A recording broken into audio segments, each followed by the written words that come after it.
ربنا إنك من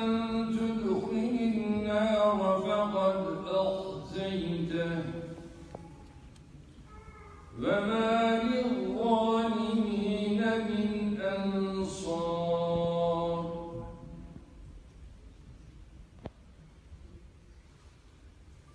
ربنا إننا سمعنا مناديا ينادي للإيمان أن آمنوا بربكم فآمنا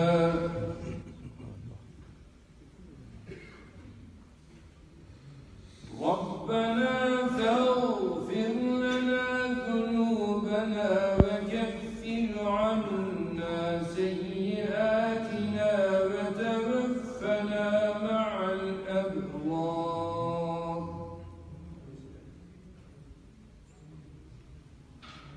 ربنا وآتنا ما وعدتنا على رسلك ولا تخزنا يوم القيامة